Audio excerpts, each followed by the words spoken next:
નમસ્કાર, હું રૂસાંગ ઠાકર. કોમોડિટી કેપિટલમાં આપનું હાર્દિક સ્વાગત છે. માર્કેટ આજે લાલ નિશાન સાથે ઓપન થયું છે. એના વિશે વિગતે ચર્ચા કરીશું, પરંતુ સૌથી પહેલા નજર કરીએ હેડલાઇન્સ પર. હોર્મુઝની પાસે અમેરિકાનો ભીષણ હુમલો, મહત્વના દરિયાઈ રૂટને ફરીથી ખોલવાની દિશામાં મોટું પગલું. હોર્મુઝ પાસે ઈરાનની મિસાઇલ સાઇટ પર પાવરફુલ બોમ્બ જગ્યા. હોર્મુઝને ફરીથી ઓપન કરવામાં અમેરિકાને સાથી દેશોથી મળ્યો નથી સપોર્ટ. ઈરાનના રાષ્ટ્રીય સુરક્ષા વડાનો ખાત્મો, ઇઝરાયલની એર સ્ટ્રાઇકમાં અલી લારીજાની માર્યો ગયો. ઈરાને બદલો લેવાની આપી ધમકી.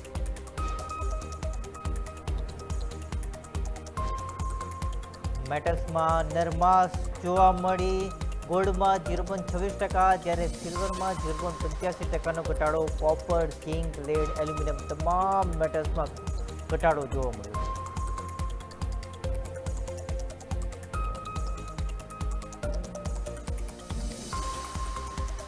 આખરે ક્રૂડની કિંમતોમાં ઘટાડો જોવા મળ્યો. અત્યારે M6 પર 2.82%ના ઘટાડા સાથે 8,595નું લેવલ જોવા મળી રહ્યું છે.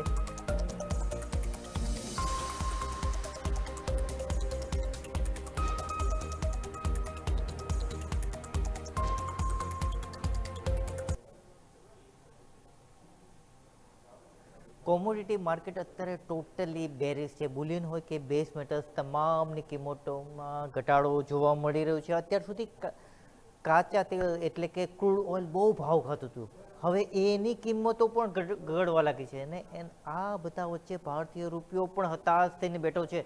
આવા માહોલમાં તેલ જુઓ અને તેલની ધાર જુઓ, એટલે કે ખૂબ જ સમજી વિચારીને રોકાણ કરવું જોઈએ. રોકાણકારોના મનમાં કન્ફ્યુઝન તો રહેવાનું જ છે. તો એટલે જ આપણી સાથે માર્કેટના ધુરંધર જોડાશે અને આ કન્ફ્યુઝન દૂર કરશે. આજે કુંવરજી ગ્રુપના રવિ દિયોરા જોડાય છે. રવિભાઈ, આપનું હાર્દિક સ્વાગત છે. ધન્યવાદ.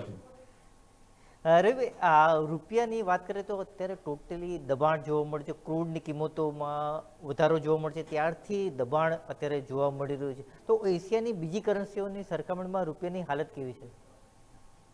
ચડતે અત્યાર સુધી રૂપિયાનું અંડર પરફોર્મન્સ હતું. છેલ્લા 2 દિવસથી એશિયન પિયર્સમાં હોંગકોંગ સહિતની તમામ કરન્સીઓમાં કરેક્શન છે, યુઆનમાં બી કરેક્શન છે અને તમામ જગ્યાએ થોડું વીકનેસ છે. એટલે બેઝિક આજે જોઈએ તો ક્રૂડના પ્રાઇસ ઘટાશે, છતાં પણ રૂપિયામાં કોઈ ખાસ એની પોઝિટિવ ઇમ્પેક્ટ ના આવી. તો બેઝિક રીઝન આ છે કે આજે એશિયન પિયર્સ પણ થોડી નેગેટિવ છે અને આઈ થિંક હોંગકોંગ પણ સતત ઘસાઈ રહ્યું છે. સાથે આજે મીન્સ કે યેન, યુઆન અને સાથે સાથે મેક્સિકન પેસો તમામ જગ્યાએ કરેક્શન છે. તો એ ઇમર્જિંગ બાસ્કેટના ટોપ પિયર્સ છે. એટલે રૂપી થોડું ઘસાયો છે, બટ 9250 આસપાસ સ્પોટનું હર્ડલ બહુ મોટું છે. જ્યાં સુધી 9250 પ્રોટેક્ટેડ છે ત્યાં સુધી કોઈ ડાઉનસાઇડ એ ફર્ધર આ વોરમાં શું એસ્કેલેશન આવી છે કે ક્રૂડના પ્રાઇસ જે ઈઝ થયા છે, આજે $3 પ્રાઇસ ઈઝ થયા છે. આ બહુ નાનો ઘટાડો ને ઘણો મોટો ઘટાડો ગણે. અને લાઈક એકવાર 98 સુધી પહોંચ્યા બાદ WTI 93 અને 1067 પહોંચ્યા બાદ 101 બ્રેન્ટ ચાલી રહ્યું છે. તો મારા હિસાબે હવે 9250 આસપાસ રૂપિયાને એક રેઝિસ્ટન્સ છે, USD-INR પેર છે અને રૂપિયાને સપોર્ટ માનવું જોઈએ. અને બહુ વધારે કરેક્શન નહીં આવે, કારણ કે ટાઈમ પછી એવું થશે કે રૂપી છે એ થોડું મીન્સ કે એજ પર ચાલશે. જો વોર એસ્કેલેશન થોડું ઓછું થાય છે. આ બધું થયું એટલે કે સવારમાં જે એક યુએસનું શિપ છે જે આ વોરમાં સામેલ હતું એ ત્યાંથી હટી ગયું અને માર્કેટને એવું એક્સપેક્ટેશન્સ છે કે આના હિસાબે એસ્કેલેશન ઓછું થશે અને મીન્સ કે ઘણી બધી મિસાઇલ ફેસિલિટીઝ ઉપર આજે જે 5000 પાઉન્ડના જે બોમ્બ્સ છે એને અટેક કર્યો છે યુએસએ. એટલે યુએસનું બી એવું માનવું છે કે ઘણી બધી જે મેન્યુફેક્ચરિંગ સાઇટ્સ છે, ડ્રોન હોય, મિસાઇલ હોય, જે અંડરગ્રાઉન્ડ હતી એમને તોડી નાખી છે. તો હવે માર્કેટ વધારે ઓપ્ટિમિઝમ સાથે ચાલી રહ્યું છે. હાલાકી એવું હજી કંઈ ખાસ આવું નથી, એટલે થોડું વેઇટ એન્ડ વોચનો માહોલ રાખો. પ્લસ આજથી મીન્સ કે ફેડની અનાઉન્સમેન્ટ સાથે 4 મોટી સેન્ટ્રલ બેન્કોની પોલિસીના અનાઉન્સમેન્ટ મીન્સ કે 2 દિવસમાં ડ્યુ થશે. આજે રાત્રે આપણું માર્કેટ ક્લોઝ થશે, ઇક્વિટી, કોમોડિટી, કરન્સી ત્રણેય.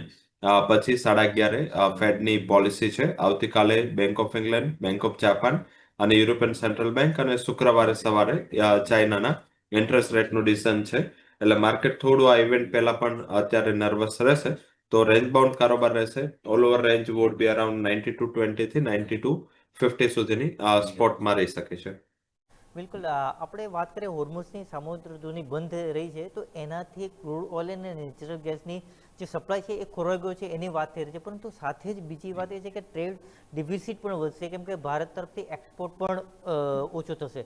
ત્યાં હોર્મુઝમાંથી જે સપ્લાય થતો હતો, ભારતની નિકાસ થતી હતી, એ પણ ઘટશે. તો એનાથી ઓવરઓલ રૂપિયા પર કેવી અસર થશે? એના જ હિસાબે 92.50 છે આપણે. બેઝિકલી આપણે ટ્રેડ ટેરિફ અને આ પછી વોર, આ બધી સિચ્યુએશન આપણે ડિસ્કાઉન્ટ કરતા ગયા અને મીન્સ કે એના હિસાબે વર્લ્ડની મોટી ઇકોનોમીમાં સૌથી લિસ્ટ પરફોર્મર આપણી કરન્સી રહી. તો બેઝિક આ જ રીઝન છે જેના હિસાબે આપણે સતત અંડર પરફોર્મન્સ લઈ રહ્યા હતા. અને ઓલ ઓવર સિચ્યુએશન વાઇઝ એવું દેખાઈ રહ્યું છે કે આપણો એક્સપોર્ટ ડેફિનેટલી હર્ટ થશે. બટ મીન્સ કે જેવું આ વોર સિચ્યુએશન ઇઝ થશે, તમને ઇઝ ઓફ અહીંયા પણ દેખાશે. બટ અત્યારે આ સિચ્યુએશન ટેન્સ છે, હજી પણ એ માનવું જોઈએ અને કોઈ મોટો એપ્રિસિએશનની ચાન્સીસ નથી. બ્રોડર માર્કેટ કન્સોલિડેશન થશે. કોઈ જલ્દીથી અહીંયાથી બહુ સારી અપસાઇડ આવી જાય એવું પણ નથી લાગી રહ્યું. કારણ કે મહદઅંશે ફંડામેન્ટલ્સ જે છે નેગેટિવ, એમાં એક્સપોર્ટના ડ્રોબેક, ગવર્મેન્ટ કલેક્શન્સના પ્રોબ્લેમ અને આ ઉપરાંત આ ઇકોનોમીમાં થોડું હિટ થવાની આશંકા, આ બધું 92.50 એ ડિસ્કાઉન્ટેડ છે.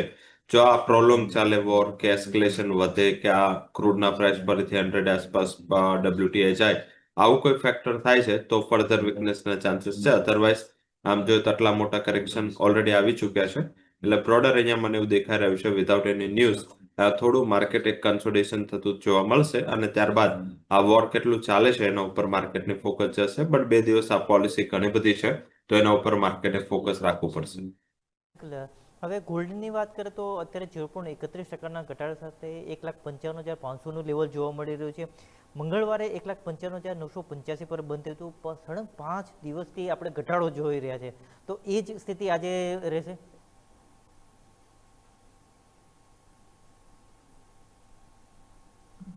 ઓવરઓલ ગોલ્ડમાં એવું લાગી રહ્યું છે કે જે થોડું કરેક્શન છે, જે આપણે ચર્ચા કરી કે થોડું ઇઝોફ થયું છે અને એના હિસાબે થોડું પ્રોફિટ બુકિંગ આવ્યું છે. બટ આને એક એડવાન્ટેજ એ છે કે જો આવી રીતે થોડું ઇઝોફ હશે, ક્રૂડના પ્રાઇસ નીચે આવશે, તો મોટું એક પોઝિટિવ ફેક્ટર એ બની જશે આગળ જતા કે જે અત્યારે ડોલર ઇન્ડેક્સ, જે સૌથી મોટી ચિંતા છે ગ્લોબલી, એ ડોલર ઇન્ડેક્સ કરેક્ટ થશે અને ડોલર ઇન્ડેક્સ કરેક્ટ થવું ઓલવેઝ ગોલ્ડ માટે પોઝિટિવ હોય છે.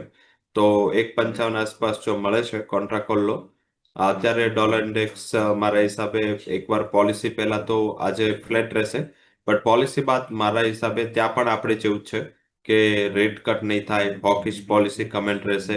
આ બધું મીન્સ કે અહીંયા ડિસ્કાઉન્ટેડ થઈ ચૂક્યું છે અને એના જ હિસાબે યુએસની બોન્ડ yield અને ડોલર બંને સ્ટ્રોંગ થયા છે. તો મને એવું દેખાઈ રહ્યું છે કે પોલિસી બાદ તમને ગોલ્ડમાં એક સારી રિકવરી જોવા મળે. એ આધારિત તમે બેઝિક અહીંયા 1.55 ખરીદી કરીને ચાલી શકો. 1.54,300 નું સ્ટોપ લોસ અને ઉપરની બાજુ 1.56,500 સુધીના ટાર્ગેટ બે ટ્રેડિંગ સેશનમાં આવતા જોવા મળશે. બિલકુલ. હવે સિલ્વરની વાત કરીએ તો અત્યારે 0.90%નો ઘટાડો છે. 2,50,847નું લેવલ છે. મંગળવારે 2,53,113 પર બંધ થયો હતો અને 1.33%નો ઘટાડો જોયો હતો. ઓવરઓલ કિંમતોમાં નબળાઈના સંકેત છે, સિલ્વરમાં પણ. સિલ્વર ડેફિનેટલી વીક છે. આઈ થિંક અહીંયા થોડી ઇન્ડસ્ટ્રીયલ ડિમાન્ડને લઈને તમામ બેઝ મેટલમાં સારું એવું સિગ્નિફિકન્ટ કરેક્શન આવી ચૂક્યું છે અને એના હિસાબે સિલ્વરમાં પણ તમે જો તો અહીંયા વીકનેસ પ્રિવેલ છે, અહીંયા ટકી રહી છે. અને મારા હિસાબે અહીંયા થોડો સપોર્ટ બી દૂર છે. તમે જો મે કોન્ટ્રાક્ટની વાત કરીએ તો સિલ્વર મે કોન્ટ્રાક્ટમાં 2.43 આસપાસનો સપોર્ટ છે. મીન્સ કે કરંટ લેવલથી ઓલમોસ્ટ 6-7 હજાર સપોર્ટ દૂર છે. તો અહીંયા કોન્ટ્રાક્ટ કોલ ના લો. I think gold would be better. અહીંયા કોન્ટ્રાક્ટ કોલ આઈ થિંક જો તમને 2.43 આસપાસ કઈ લેવલ મળી જાય છે આજે ઇવનિંગના કે આ પોલિસી ટાઈમે, તો મારા હિસાબે તમારા માટે એક સારી ઓપોર્ચ્યુનિટી તરીકે જોવું જોઈએ. એ લેવલ મહદઅંશે બ્રેક થયું નથી દેખાઈ રહ્યું. સાથે જે વોરને લઈ, કારણ કે મીન્સ કે પ્રિશિયસનેસ જે છે પ્રિશિયસ મેટલની, એ બી ઓછી થાય કારણ કે આના હિસાબે જે પણ મીન્સ કે સ્પેન્ડિંગ છે, જે એસેન્શિયલ આઇટમ્સથી ઉપરનું સ્પેન્ડિંગ છે, એમાં રિયલ એસ્ટેટ હોય કે સાથે ગોલ્ડ સિલ્વર હોય, આ બધું જે ફિઝિકલ બાઇંગ ઓછું થઈ ગયું છે અને સાથે તમામ ફેસ્ટિવિટી બી ઓલમોસ્ટ ખતમ થઈ ચૂકી છે. તો એના આધારે એવું લાગી રહ્યું છે કે ફિઝિકલ ડિમાન્ડ હવે થોડી ડ્રાય થશે અને એના હિસાબે જે બહુ મોટું આઉટ પરફોર્મન્સ હતું એ થોડું અત્યારે હિટ થયું છે. અને સિલ્વર ને મેટલ્સનો એડિશનલ પ્રોબ્લેમ છે. જ્યાં સુધી એ પાછું સ્ટ્રોંગ ના થાય ત્યાં સુધી કોઈ મોટી આશા ના રાખવી જોઈએ. અત્યારે બેઝિકલી 243 નું લેવલ લાગી શકે. કોઈ એક નવો ટ્રેડ લેવો હોય તો મારા હિસાબે સિલ્વરમાં કોન્ટ્રા ટ્રેડ લેવું જોઈએ. મીન્સ કે ગોલ્ડથી કોન્ટ્રા આપણે જે સજેશન આપ્યું છે. 2,51,000 આસપાસ મે કોન્ટ્રાક્ટમાં વેચીને ચાલુ જોઈએ. સ્ટોપ લોસ 2,52,800 અને નીચે 2,46 સુધીના ટાર્ગેટ તમને સિલ્વર બતાવી શકે છે. ETF માં રોકાણ કરવું જોઈએ આ લેવલે? ઝડપથી ETF માં જવું હોય તો 2,43 આસપાસ આવે તો આઈ થિંક મારા હિસાબે ETF માં મીન્સ કે એક SIP ટાઈપ તમારે રોકાણ કરવું જોઈએ. 2 થી 3 પાર્ટમાં અત્યારે એક પાર્ટ રોકી દો અને બીજા 2 પાર્ટ છે થોડા ઘટાડે એ રીતે કે પછી કન્સોલિડેશન બાદ તો મારા હિસાબે આ રીતે 3 પાર્ટમાં રોકાણ કરવું હોય તો આજે પહેલું ETF બને ગોલ્ડ અને સિલ્વરમાં લઈ લેવું જોઈએ. ગોલ્ડ મીન્સ કે કારણ કે ગોલ્ડ એટલે પોઝિટિવ છે. એક તો ડોલર ઇન્ડેક્સ વીક થશે જો આમાં કઈ મીન્સ કે વોરમાં પોઝિટિવ નીકળીને આવશે તો, અને જો નહીં નીકળીને આવે તો સેફ હેવન ડિમાન્ડ બની રહેશે. એટલે ગોલ્ડમાં 60 થી 70% અને સિલ્વરમાં 30% જેવું વેટ રાખવું જોઈએ અને એ રીતે 100 રૂપિયાને ડિવાઈડ કરી દેવા જોઈએ. અને એનો થર્ડ પાર્ટ આજથી ઇન્વેસ્ટમેન્ટ જે સાંજે કરેક્શન આવે છે યુએસ ઓપનિંગ ટાઈમે એમાં તમારે એક સારી તક તરીકે જોવું જોઈએ. હાલાકી આપણે ETF બંધ થઈ જશે તો સેકન્ડ હાફમાં બી તમને જો આ યુરોપિયન માર્કેટ પછી પણ વીકનેસ જોવા મળે તો બાઇંગ કરવું છે. બિલકુલ. ગોલ્ડ સિલ્વર બાદ ક્રૂડ, નેચરલ ગેસ અને બેઝ મેટલ્સ વિશે વિગતે ચર્ચા કરીશું, પરંતુ અત્યારે સમય છે એક નાનકડા બ્રેકનો.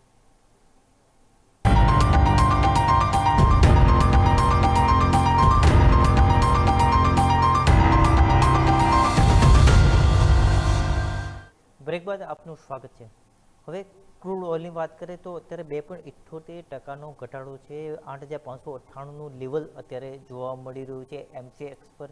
અને બ્રેન્ટની વાત કરીએ તો અત્યારે 101.10નો ભાવ છે. 2.24%નો ઘટાડો જોવા મળી રહ્યો છે. એટલે ખાસા સમયથી આપણે ક્રૂડની કિંમતોમાં સતત વધારો જોઈ રહ્યા છે, પરંતુ અત્યારે હવે એમાં ઘટાડો જોઈ રહ્યા છે. મેઇન ફેક્ટર એ કામ કરી રહ્યું છે કે અમેરિકન પેટ્રોલિયમ ઇન્સ્ટિટ્યૂટ તરફથી એક આંકડા જાહેર કરવામાં આવ્યા અને એના પછી માર્કેટે તરત રિએક્ટ કર્યું છે. અમેરિકન પેટ્રોલિયમ ઇન્સ્ટિટ્યૂટે જાહેર કર્યું છે કે અમેરિકનની ક્રૂડ ઇન્વેન્ટરી છે તો એમાં 6.56 મિલિયન બેરલનો વધારો થયો છે. તો એની સીધી નેગેટિવ અસર થઈ. અને બીજી તરફ મહત્વના સમાચાર એ છે કે ડોનાલ્ડ ટ્રમ્પ સાહેબે કીધું કે હોર્મુઝની સામુદ્રધુની ટૂંક સમયમાં ખુલી જશે. પહેલાં તો એમણે ફ્રાન્સ, જાપાન, સાઉથ કોરિયા એમ તમામ દેશો પાસેથી મદદ માગી. એ દેશોએ ના પાડી દીધી કે અમે મદદ કરવા માટે તૈયાર નથી. એના પછી હવે ટ્રમ્પ અકળાયા છે અને કહી રહ્યા છે કે અમને મદદની જરૂર નથી. તો આવા સમયે અકળાયેલા ટ્રમ્પે અમેરિકાને આદેશ આપ્યો ને અમેરિકાએ ભીષણ બોમ્બમારો કર્યો. હોર્મુઝની સામુદ્રધુની પાસે ઈરાનની મિસાઇલ સાઇટ્સ પર હુમલો કરવામાં આવ્યો છે. આ તમામ સંકેતોની અસર ક્રૂડ ઓઇલની કિંમતો પર પડી છે. રવિભાઈ, ક્રૂડમાં આ જે ઘટાડો છે એ કેટલો ટકાઉ છે? મારા હિસાબે અટક્યો છે પણ ટકશે ને એવું લાગી રહ્યું છે. કારણ કે બેઝિક શું છે કે માર્કેટમાં અત્યારે જે ફિયર હતી એ થોડી ફિયર ઇઝ થઈ છે અને માર્કેટે જે ડિસ્કાઉન્ટ કર્યું હતું એના સામે અત્યારે જે મીન્સ કે આ સાચામાં જે ફંડામેન્ટલ રીઝન શું છે કે એ ફંડામેન્ટલ રીઝન એ છે કે પર્ટિક્યુલર જે ઈરાને ઘણા બધાને કન્ટ્રીઓને અલાઉ કરી દીધું અને ઘણા બધા શિપ છે ત્યાંથી પસાર થવા દીધા. અને બેઝિક મીન્સ કે જે ઈરાનનો ઓબ્જેક્ટિવ હતો કે આનાથી થોડું ડિપ્લોમસી પ્લે કરે, એ ડિપ્લોમસી ચાઇના સાથે, ઇન્ડિયા સાથે વર્ક કરી રહ્યું છે. અને પર્ટિક્યુલર જો ચાઇના અને ઇન્ડિયા મીન્સ કે કારણ કે યુએસ ખુદ મોટું કન્ઝ્યુમર પણ છે અને સામે પ્રોડ્યુસર બી છે. એટલે એ લોકોની ડિમાન્ડ છે બહાર ઉપર નિર્ભર નથી. હાલાકી ચાઇના અને ઇન્ડિયા બંને વર્લ્ડના ટોપ 2 ઇમ્પોર્ટર્સ છે અને બંનેમાં ચાઇનામાં ઓછી બટ ઇન્ડિયામાં બી બંને કન્ટ્રી છે ઇમ્પોર્ટ પર બહુ મોટી નિર્ભરતા રાખે છે. એટલે આ બંનેને અમુક અમુક શિપ અલાવ કરે એટલે થોડું ઈઝ થયું ટેન્શન જે હાર્ડ હતું માર્કેટનું. તો આના હિસાબે થોડું કરેક્શન આવ્યું છે. પણ ફરીથી ક્યારે જો ન્યૂઝ આવશે કે આ થોડું ટેન્શનનું પર્ટિક્યુલર ફરીથી કોઈ એન્ટાયર માર્કેટને દેખાશે તો પાછો પ્રાઇસ છે ઉછળી જશે અને બહુ ખાસ કરેક્શન આવું પણ નથી. તમે જો તો 8500 આસપાસનું આજે MCX માં લેવલ છે 290 એટલે 93 આસપાસનો ઓલમોસ્ટ WTI છે. તો આજે કદાચ 8,500 સુધી આવી શકે. પણ ત્યાં મને એવું દેખાઈ રહ્યું છે કે પ્રાઇસ સપોર્ટ લેશે. સાથે હવે કન્ટ્રી છે યુએઈ છે, કુવેત, કતાર, આ બધી કન્ટ્રીઓ એમની ઓઇલ કંપનીઓને કીધું છે કે જે પણ મીન્સ કે પ્રોબ્લેમ થશે કે જે પણ મીન્સ કે એ લોકોને પોતાની રિફાઇનરી, પોતાની પ્રોડક્શન કેપેસિટીથી મીન્સ કે જે પણ એક્સપ્લોરેશન કંપની છે એને પ્રોડક્શન કરવાનું કહી દીધું છે. અને ત્યાં એનું ઇન્સ્યોરન્સ એની સરકારે લીધું છે. કારણ કે એમના માટે આ એક ઇકોનોમી છે અને જો આ બંધ થાય તો બહુ મોટી અસર થાય. એટલે એ પણ પ્રોડક્શન એનું હાઈ લેવલે ચાલુ થયું છે અને યુએઈ સાઉથ કોરિયા સાથે અને સાઉદીએ ચાઇના સાથે ઓઇલ પહોંચાડવા સુધીના કરાર કરી લીધા છે. તો મારા હિસાબે આ બધા સપ્લાયના ઈઝ થવાના મીન્સ કે રીઝનના હિસાબે આજ અને ગઈકાલે 2 દિવસ કરેક્શન આવ્યું છે. બટ જો આ કરેક્શનમાં 8500 મળે છે તો એને તક ગણી અને ખરીદી કરવી જોઈએ. સ્ટોપ લોસ વુડ બી 8420 અને 8700ના ટાર્ગેટ ફરીથી ક્રૂડ બતાવી શકે છે. તો ઘટાડે ખરીદીનો અપ્રોચ રાખવું જોઈએ. બિલકુલ નેચરલ ગેસની વાત કરીએ તો એમાં પણ ઘટાડો છે, 273.70નું લેવલ છે. તો એમાં હજી પણ ડાઉન સાઇડ જોવા મળશે. નેચરલ ગેસ અવોઇડ કરો કારણ કે જો ક્રૂડ કરશે તો એનીથી ડબલ સ્પીડથી નેચરલ ગેસ કરશે. એને એક તો ઓફ સિઝનાલિટી છે અને આ તો ક્રૂડ અને કોલસાના પ્રાઇસ વધ્યા છે એના હિસાબે અહીંયા પ્રાઇસ સસ્ટેન થયા છે. પણ કોઈ પણ નેગેટિવ ન્યૂઝ આવશે એની બહુ મોટી અસર આ નેચરલ ગેસ પર પડશે. નેગેટિવ ઇન ટર્મ્સ ઓફ કંઈક સેટલમેન્ટ થાય છે તો આ 240 સુધી નહીં અટકે. તો મારા હિસાબે અહીંયા અવોઇડ કરવું જોઈએ. થોડું સેલિંગ આવી ગયું છે ઓલરેડી. 2 દિવસમાં 290 થી 273 આવ્યું છે તો ઉછાળો આવવા દો 278 આસપાસ. તો ત્યાં એકવાર આવે તો વેચીને વેપાર કરીશું with a stop loss of 280. 265 સુધીના ટાર્ગેટ અહીંયા આવી શકે છે. તો એક તો ઓફ સિઝનાલિટી છે અને ક્રૂડ ઘટ્યું છે, કોલસાના પ્રાઇસ પણ નીચે આવે છે. તો એની એક નકારાત્મક અસર તમને ગેસના પ્રાઇસ પર આવતી જોવા મળી શકે. હાલાકી ઇન્વેન્ટરીના આંકડાઓ છે આવતીકાલે, એના ઉપર થોડુંક ફોકસ રાખવી જોઈએ. બિલકુલ ભારતના દૃષ્ટિકોણથી જોઈએ તો ઈરાન સાથે વાતચીત થઈ રહી છે, ઓઇલ અને ગેસ ટેન્કરો આવી રહ્યા છે. તો ભારત માટે કંઈક અંશે ટેન્શન હળવું થયું એમ કહી શકાય. જરૂરથી ટેન્શન હાલ પૂરતું તો હળવું થયું છે બટ આ મીન્સ કે વોર છે, વોરમાં પરિસ્થિતિ એટલી સ્પીડથી બદલાય કે ખ્યાલ ના આવે. બટ અત્યારે તો ડેફિનેટલી મીન્સ કે ઈરાન પણ એકલું પડી ગયું છે એટલે ઈરાન પણ એવું નહીં ઈચ્છે કે એ લોકો મીન્સ કે બધા સાથે અત્યારે નેગેટિવ રિલેશન કરે. કારણ કે ચાઇના સાથે એના સ્ટ્રોંગ રિલેશન છે. આ સિવાય રશિયા પણ આમ ઇન્ડિયા જેમ જ ન્યુટ્રલ છે, એમ ફેવરમાં છે પણ ન્યુટ્રલ બતાવવાની કોશિશ થઈ રહી છે. ઇન્ડિયા ડેફિનેટલી ન્યુટ્રલ છે અને એ આધારિત એવું લાગી રહ્યું છે કે નહીં પોતાનું પણ મીન્સ કે આ જ્યારે ઇનકેસ આનું પરિણામ શું આવશે હજી કોઈને ખ્યાલ છે નહીં. કારણ કે હવે તો યુએસ પ્રેસિડેન્ટ ખુદ થાક્યા છે અને હવે તો એ બી મીન્સ કે પહેલા તો જે કન્ટ્રી આખા વર્લ્ડમાં માનવતાના હિસાબે મીન્સ કે કોશિશ કરી રહ્યું હતું કે તમે માનવતાના હિસાબે આ ના કરો, તે ના કરો, હ્યુમાનિટી, લેબર, આ તે મીન્સ કે એના ઉપર તો એમને નવા ટેરિફ પણ નાખ્યા છે ફોર્સ લેબર ના નામે. હવે એ જે કન્ટ્રી આવા નાના ટોપિકના નામે જો આટલા મોટા ડિસિઝન લેતો હોય તો ખુદ એટલા લોકોને મારે છે તો પણ મીન્સ કે ત્યાં ચાલી રહ્યું છે. તો આધારિત એવું લાગી રહ્યું છે કે અમેરિકા થોડું અલગ પડી ગયું છે કારણ કે એના હિસાબે યુરોપ વોરના હિસાબે થોડું ડિફરન્સીસ વધી ગયા છે યુરોપ સાથે. સાથે મીન્સ કે ગલ્ફ એક ખાલી એની સાથે છે અને એ તો કતારે જ્યારથી પ્લેન આપ્યું ત્યારથી ગલ્ફ એમની સાથે જ છે. તો ડેફિનેટલી આ સિચ્યુએશન વાઇઝ એવું દેખાઈ રહ્યું છે કે ઇન્ડિયાને આનો સ્ટ્રક્ચરલ બેનિફિટ છે કારણ કે આ વોર સમાપ્ત થશે બંને સાઈડ ઇન્ડિયા માટે પોઝિટિવ છે. જો યુએસ જીતશે તો પણ આપણી સપ્લાય જે ઘણા ટાઈમથી આ સેન્કશન લાગ્યા હતા ઈરાન પર એ હટશે અને યુએસ ખુદ અહીંયાથી સપ્લાય રેમ્પ અપ કરશે. અને જો હારશે મીન્સ કે યુએસ હારી તો ના જ શકે બટ હા જો કંઈ પણ અહીંયા સમાધાન થશે તો પણ એમની પહેલી કન્ડિશન સેન્કશન હટાવવાની છે. તો આઈ થિંક જો સેન્કશન હટશે તો ઇન્ડિયા માટે જે ચાબાર પોર્ટથી ક્રૂડ આવતું હતું એ ક્રૂડનો ફ્લો બહુ સારી રીતે ચાલુ થશે. તો પોસ્ટ વોર સિનારીઓ ઇન્ડિયા માટે ડેફિનેટલી અને સ્ટ્રક્ચરલ વાઇઝ પોઝિટિવ. હવે કોપરની વાત કરીએ તો એલએમઈ પર સ્ટોક પાઇલ્સ વધારે છે, ઇન્વેન્ટરીઝમાં વધારો છે, પ્લસ ચીનમાંથી નબળી ડિમાન્ડ છે. તો હજી આ લેવલે ખરીદી કરવી જોઈએ નવી ખરીદી કે પછી રાહ જોવી જોઈએ કોપરમાં. કોપરમાં અત્યારે ખરીદીનું હજી મીન્સ કે ફંડામેન્ટલ રીઝન નથી બનતું કારણ કે એક તો ઇન્વેન્ટરી હાઈ હતી અને એ ટાઈમે વોર ચાલુ થયું એટલે વોરની જે નકારાત્મક ઇકોનોમિક ઇફેક્ટ છે હજી પણ મીન્સ કે સ્કેલ કરવાની બાકી છે. હાલાકી જે આઈએમએફ દ્વારા જે ચર્ચા થઈ હતી ટોટલ જે ગ્લોબલ જીડીપી 3% આસપાસ છે અને એમને એવું માનવું હતું કે હરેક $10ના જે પ્રાઇસ છે ક્રૂડના વધારો એ વર્લ્ડ જીડીપીને 0.2% 3% અફેક્ટ કરી શકે. તો ડેફિનેટલી એક જીડીપી ડાઉનગ્રેડનું માર્કેટને એક પોસિબિલિટી લાગી રહી છે. અને આ ઉપરાંત જે પોસિબિલિટીઝ એ છે કે મીન્સ કે રિસન્ટ જે ચાઇના ઓપન થયું એના ડેટા આવી રહ્યા છે, થોડા હજી મિક્સ આવી રહ્યા છે. તો ચાઇના જ્યાં સુધી આ ડેટા ઇમ્પ્રુવ નહીં થાય ત્યાં સુધી ઝિંક અને કોપર આમાં ખરીદી ના કરવી જોઈએ. ઝિંકમાં ઉલટાનું વેચીને વેપાર કરાય. 318 આસપાસ stop loss would be 321. Target 314 સુધીના બની શકે છે. અને કોપર થોડું 1140-42 આવે છે તો આપણે અહીંયા કોન્ટ્રાક્ટ લઈશું. આ બધી સિચ્યુએશનમાં એલ્યુમિનિયમ છે થોડું બેલેન્સ લાગી રહ્યું છે. એલ્યુમિનિયમમાં એટલે બેલેન્સ છે કે અહીંયા સપ્લાય ઓછી હતી, પ્રોડક્શન હોલ્ડ હતા, અને આ ઉપરાંત મીન્સ કે અત્યારે આ યુદ્ધની પરિસ્થિતિના હિસાબે પ્રોડક્શન ઓર કટ થયા છે. તો આધારિત પહેલી ખરીદી અહીંયા આવશે. 336 એસી ખરીદી કરો. સ્ટોપ લોસ 334 અને 342 સુધીનો ટાર્ગેટ અહીંયા આવી શકે છે.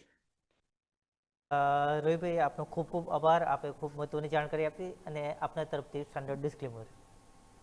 જે પણ કોમોડિટીઝ વિશે ચર્ચા કરી છે, મારી કોઈ પર્સનલ પોઝિશન નથી. કંપનીના ક્લાયન્ટ્સ અને કંપનીના ફંડમાં આ પોઝિશન હોઈ શકે છે. કોઈ પણ પોઝિશન લેતા પહેલા ફાઇનાન્શિયલ એડવાઇઝર સાથે તમારા રિસ્ક માટે ચર્ચા કરવી જરૂરી છે. બિલકુલ, વધુ એક વખત આપનો આભાર. હવે ધન્યવાદ. ભાવ પર નજર કરીએ તો અત્યારે ટોટલી લાલ નિશાન જોવા મળી રહ્યું છે. ગોલ્ડમાં 0.37% ઘટાડો, સિલ્વરમાં 1.21% ઘટાડો, ક્રૂડ ઓઇલમાં 2.60% ઘટાડો, નેચરલ ગેસમાં પણ 2.53% ઘટાડો, કોપર, ઝિંક, લેડ, એલ્યુમિનિયમ તમામની કિંમતોમાં અત્યારે ઘટાડો જોવા મળી રહ્યો છે. આ તો થઈ વાત નોન એગ્રી કોમોડિટીઝની. હવે એગ્રી કોમોડિટીઝ વિશે આપની સાથે વાત કરવા માટે જોડાશે હાર્દિક ત્રિવેદી અને ધવલ પટેલ. મને રજા આપશો. નમસ્કાર.